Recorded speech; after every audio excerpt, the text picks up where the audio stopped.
Bonjour Alexandre Avril, merci d'être avec nous aujourd'hui. Je rappelle que vous êtes maire de la ville de Salbris, que vous êtes également membre du parti UDR d'Éric Ciotti. Alors aujourd'hui, ce qu'on souhaitait avec vous, c'était parler de décentralisation. Il y a un sondage de l'IFOP particulièrement intéressant qui est sorti il y a justement hier matin. Alors je vais en rappeler deux ou trois chiffres en préambule. 68% des Français estiment que les collectivités locales n'ont pas assez de pouvoir par rapport à l'État, donc c'est 18 points de plus qu'il y a qu'en 2012. À côté de ça, 71% des Français sont favorables à ce que la France renforce considérablement le pouvoir des régions, notamment dans les régions bien sûr comme l'Alsace, la Catalogne, la Bretagne, la Corse.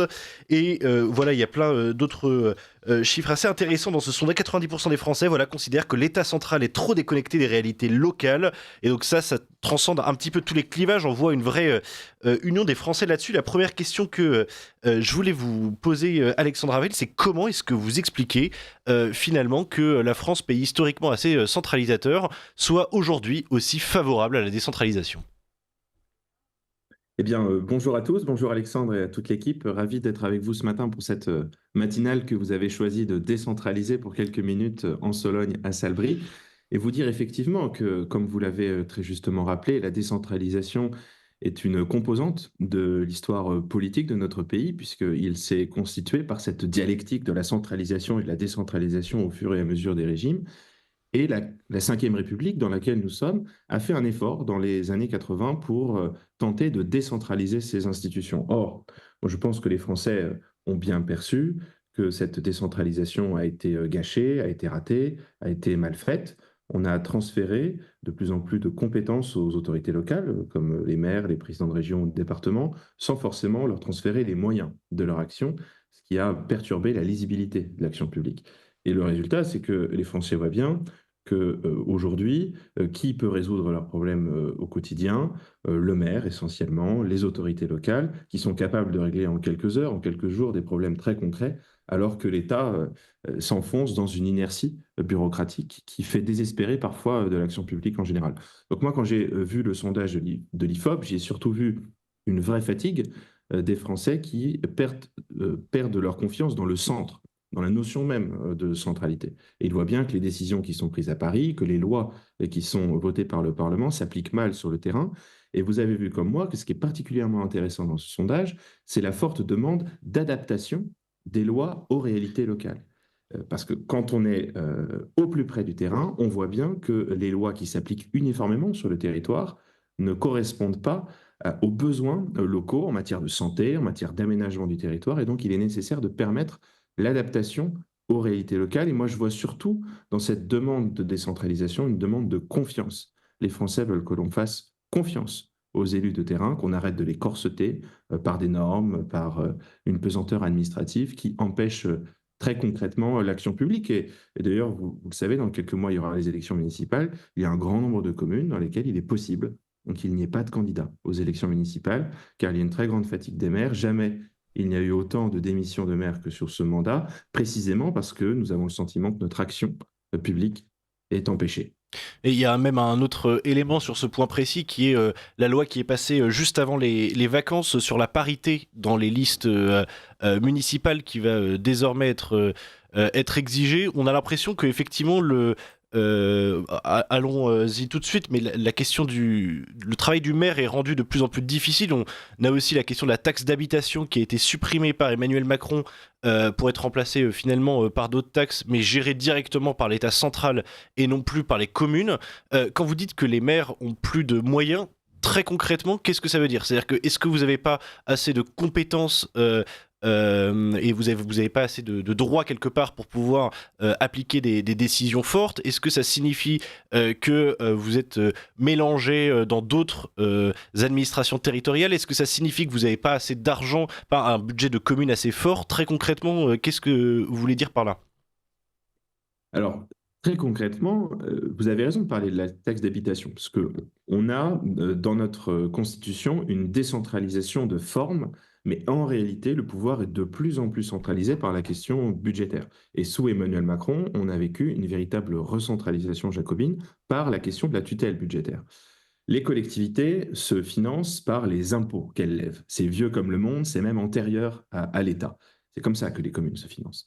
Or, aujourd'hui, nous n'avons plus de souveraineté fiscale puisque le dernier impôt qui finançait directement les services publics et qui était payé par ceux qui les consomment, la taxe d'habitation, a été supprimé dans une proposition assez démagogique, me semble-t-il, que le candidat Macron a fait en 2017, et bien sûr compensé par l'État.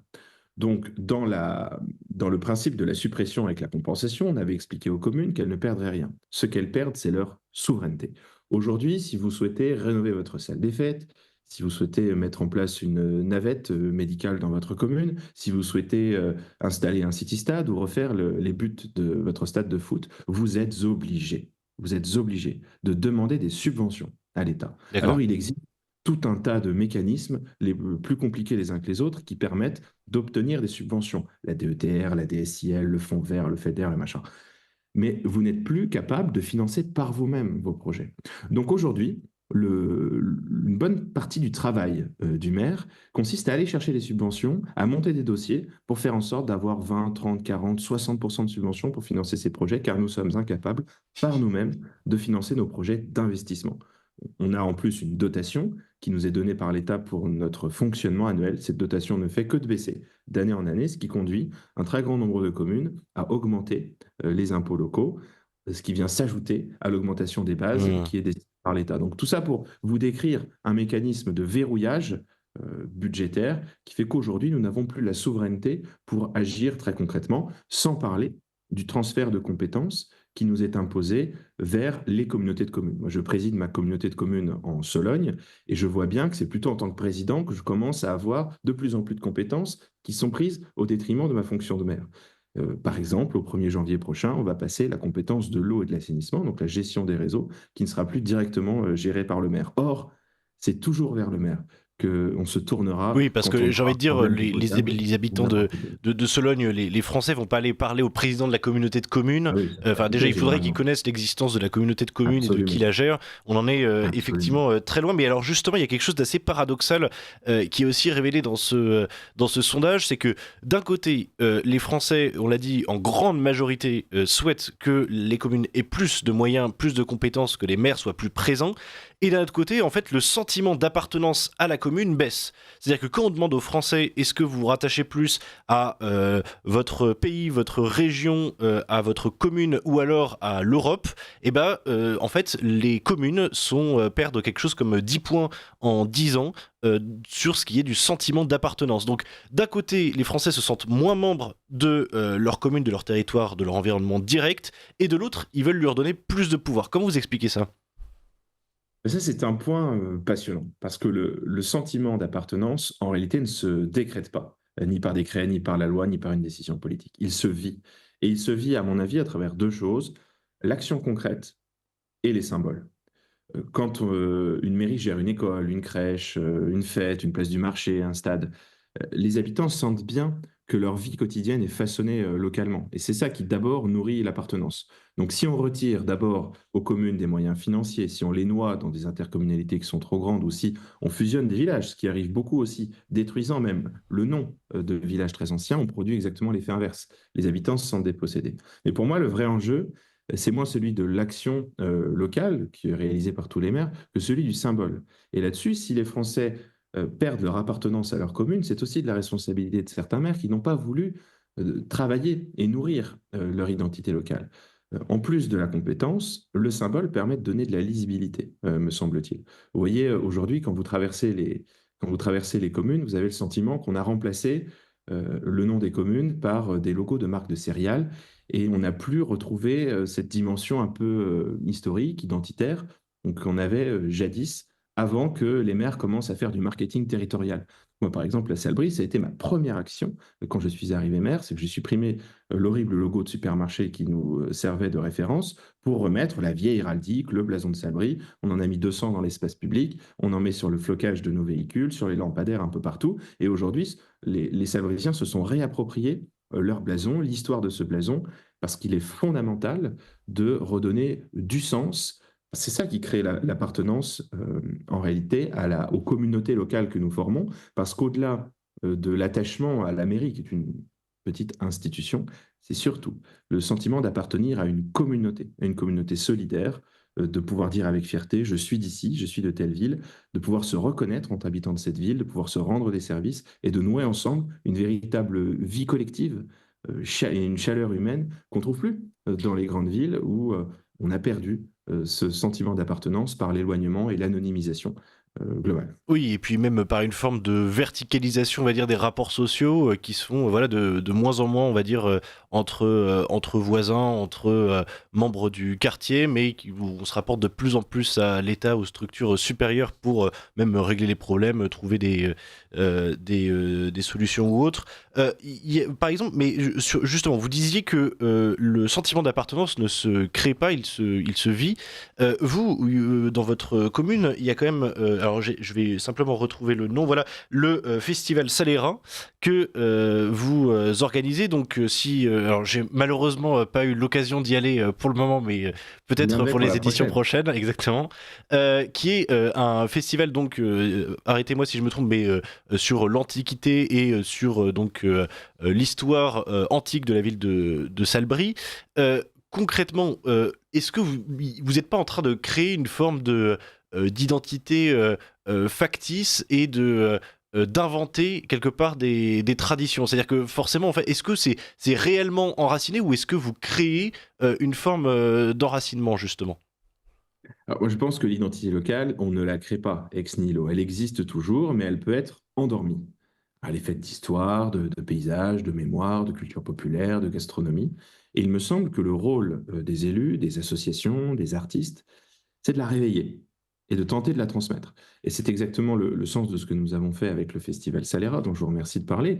Nous sommes allés chercher nos racines gallo-romaines qui correspondent à l'histoire de la fondation de notre petite cité, l'histoire des Carnutes et des Bituriges qui se sont affrontés en Sologne, l'histoire de la guerre des Gaules racontée par Jules César, qui passa par Salbris avec ses troupes pour affronter Vercingétorix. Et nous avons tenté d'en faire une fête populaire et joyeuse qui réunit toutes les générations dans un concept d'histoire vivante où pendant 2 jours, nous activons la grande machine à remonter dans le temps pour revenir 2000 ans en arrière avec la création d'un village romain, d'un village gaulois et l'immersion dans des batailles, dans des jeux du cirque, dans une gastronomie d'époque, dans des costumes d'époque, qui est un émerveillement et un enchantement pendant 2 jours. Et c'est de cela dont je suis assez fier, c'est que l'identité locale est un travail de résurrection, de reconstruction, mais n'est pas créé à partir de rien.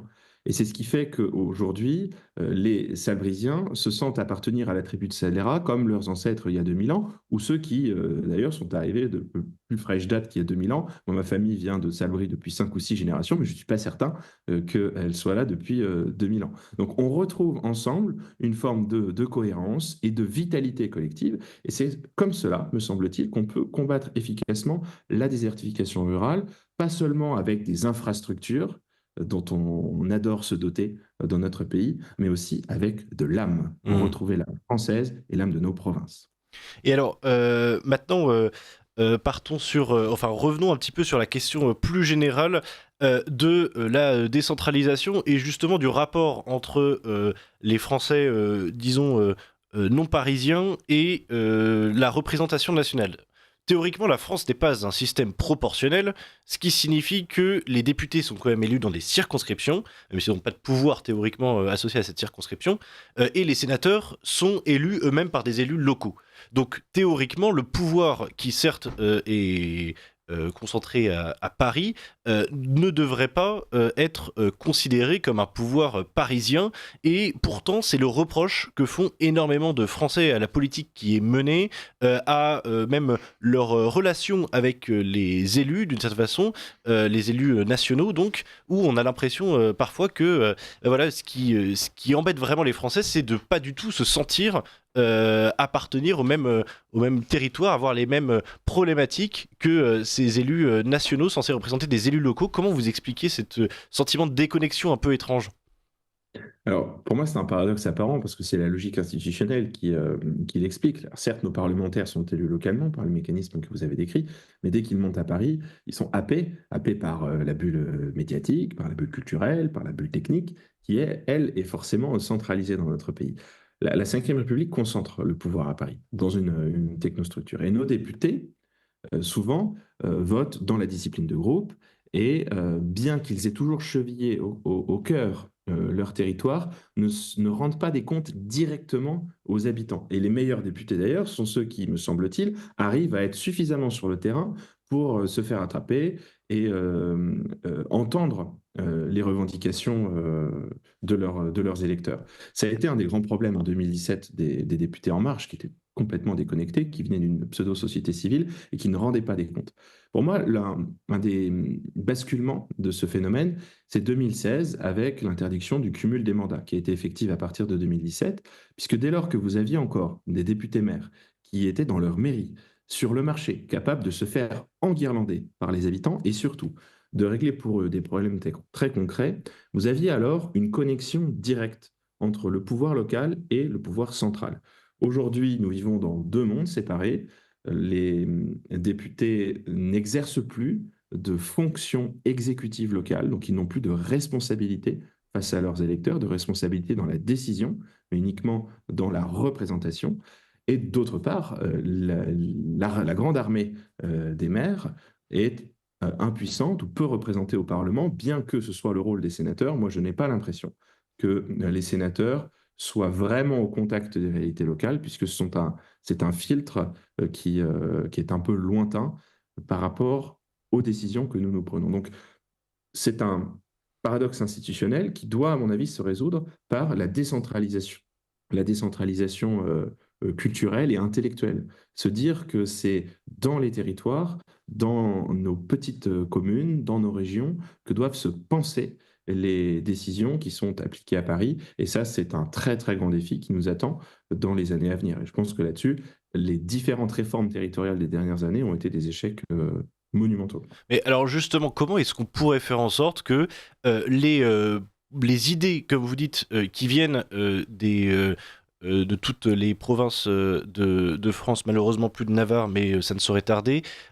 comment vous expliquez que comment vous voudriez faire en sorte que toutes ces idées, toutes ces nouvelles pratiques, toutes ces adaptations, même aux particularités locales, en fait, puissent vraiment s'appliquer.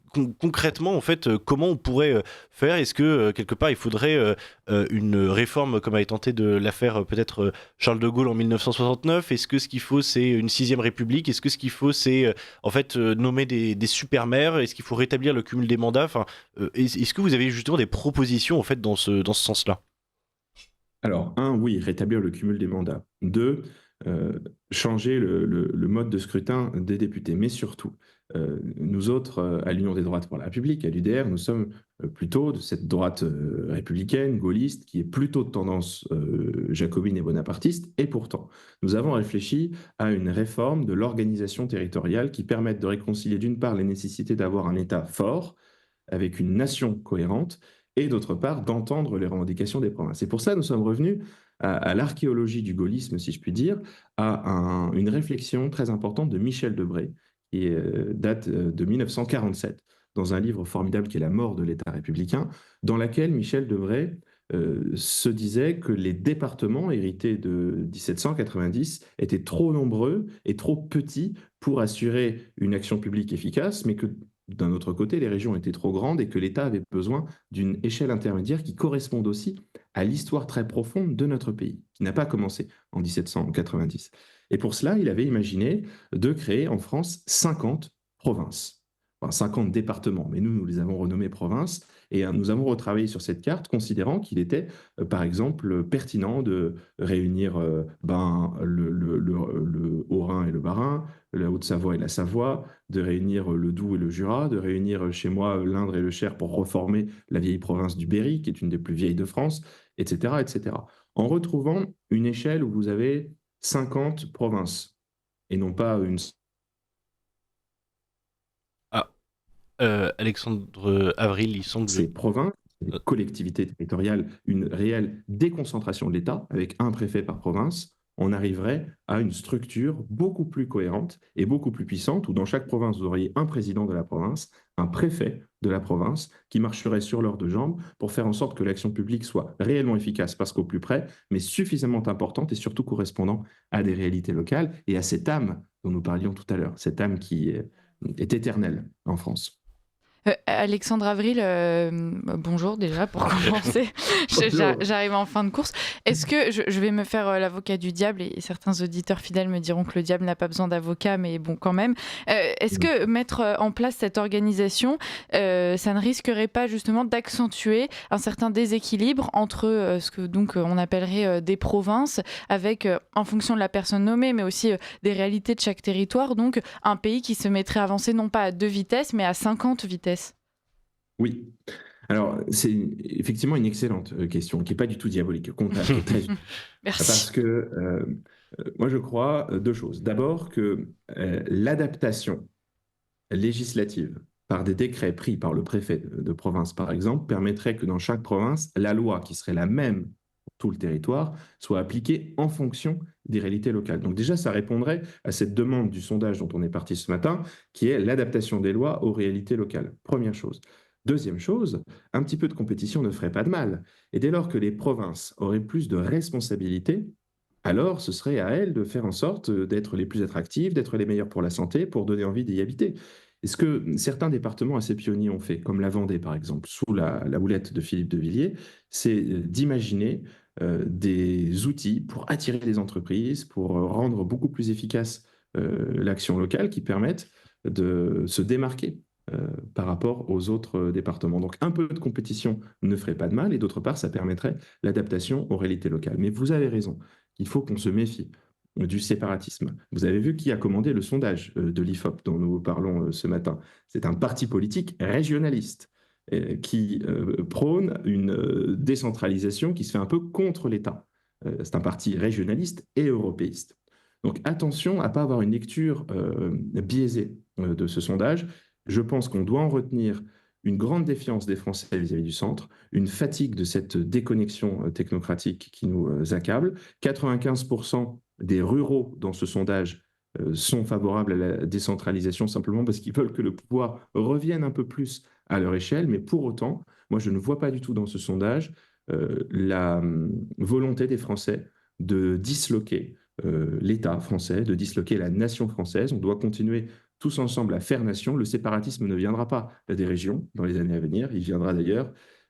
Et à nous de construire cette organisation qui fera en sorte de rester une nation cohérente et en même temps de pouvoir faire revivre nos identités et nos réalités locales à travers des décisions très concrètes pour les Français. Je Euh, suis certain que ce serait plus efficace que le alors, système actuel. justement, sur l'origine il nous reste 5 minutes, Alexandre Avril. Sur l'origine du séparatisme, il y a une question qui forcément se pose, c'est que imaginons qu'on décentralise, qu'on donne plus de compétences effectivement, alors à ces provinces, à ces départements, aux communes. Concrètement, on sait qu'il y a des zones en France qu'on appelle communément des zones de non-France, où en fait il y a des populations d'origine étrangère, extra-européenne et de culture extra-européenne qui sont dominantes dans certains territoires. Est-ce que justement on risquerait pas sur ces territoires précis d'accentuer le séparatisme en laissant quelque part plus de pouvoir à tous ces endroits? Je ne pense pas parce qu'il ne s'agirait pas de démanteler l'État. Et l'État doit continuer d'assurer ses fonctions régaliennes, sécurité, justice, cohérence nationale. Ce dont on parle là, me semble-t-il, sont plutôt les services du quotidien. La santé, l'aménagement du territoire, les transports, le tourisme, qui eux n'ont pas d'impact sur le séparatisme dont vous parlez. Donc je pense qu'il faut qu'on ait un État extrêmement ferme sur les questions régaliennes, mais en même temps qu'il soit très souple sur les questions d'organisation de la vie quotidienne, qui elles n'ont pas spécialement d'impact en termes, euh, en termes de séparatisme culturel de certains territoires. C'est pas parce que dans une province on décidera de mettre davantage de trains ou de maisons de santé, on changera quoi que ce soit à la problématique de l'unité de la nation française qui doit elle, être garantie par l'État d'une manière très ferme. Mais c'est précisément parce que l'État aurait moins à s'occuper de tout, comme il le fait aujourd'hui, qu'il pourrait se concentrer sur cette mission fondamentale de rendre la justice, de garantir l'ordre et de préserver l'identité française. Il nous reste 2 minutes. Question très simple et rapide. On sent une vraie atmosphère de manière générale poujadiste dans le pays. Comment vous expliquez que les partis qui semblent le mieux y répondre, en tout cas qui sont plus publicités par ce peuple poujadiste, sont des partis bonapartistes, centralisateurs, comme justement l'UDR et le Rassemblement national? Ouais, parce que la colère poujadiste, c'est précisément le rejet de la technocratie, de ce sentiment qu'une élite a pris possession de tous les pouvoirs, et pas uniquement des pouvoirs institutionnels, mais essentiellement aussi des pouvoirs médiatiques et des pouvoirs culturels qui partout nous viennent de Paris. Moi, je pense que ni l'UDR ni le RN ne sont sourds à ces signaux, bien au contraire. Nous les recevons dans une logique qui est plutôt constructive. Nous sommes certains que la France n'a rien à craindre de ses identités locales, mais qu'au contraire, elles sont ses racines, elles sont ses forces vives.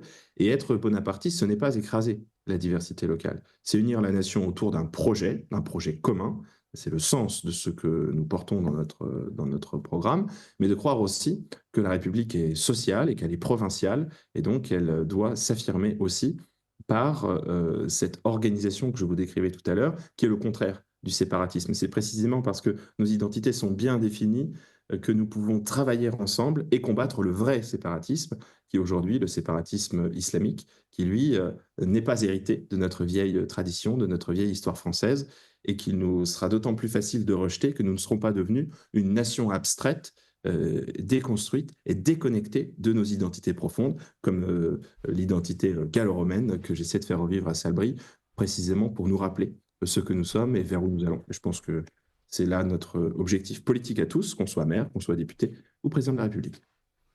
On finit sur ces belles paroles. Tout à fait. Merci Alexandre de Galzin d'avoir mené cet entretien. Merci à vous Alexandre Avril de nous avoir donné un peu de votre temps. On vous souhaite beaucoup de courage et de réussite pour la suite de votre mandat à Salbris, qui est déjà une réussite, et on espère pouvoir vous retrouver bientôt pour aborder le sujet de la décentralisation, ou bien d'ailleurs ce magnifique chantier que vous avez entrepris à Salbris. À très bientôt. Merci à vous.